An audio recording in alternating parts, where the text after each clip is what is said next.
Chubby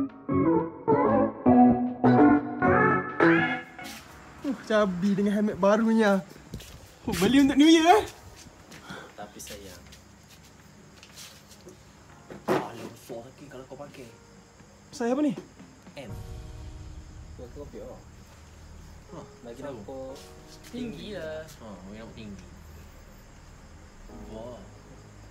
Itu mana kopi oh? Pakai kopi itu. Macam set gandu kok. Mu pakai helmet.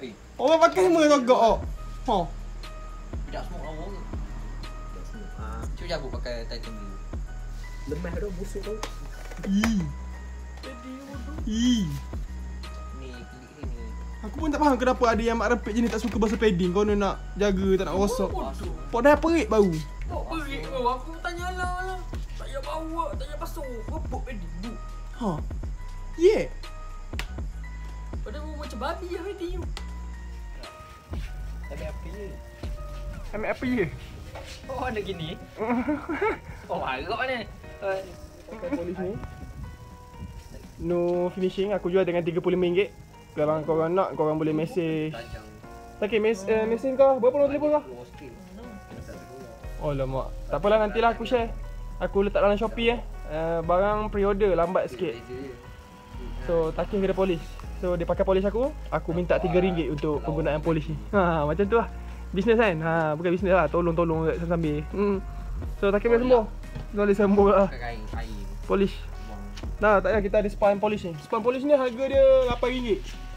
Dia tak macam spine yang basuh pinggan tu, dia halus, dia sangat halus. Nampak. Ni adalah spine polish betul-betul Nantilah aku letak dalam Shopee.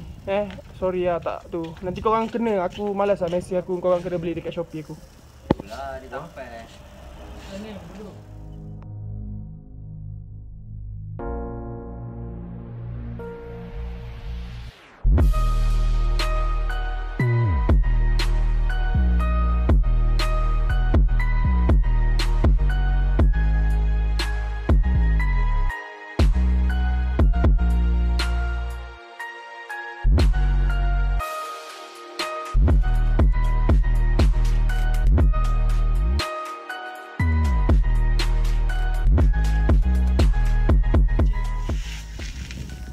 Lama lah. Siap dah.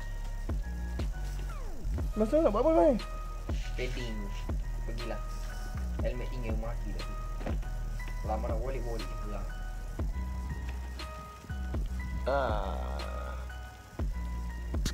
Ni cara ada masalah sikit.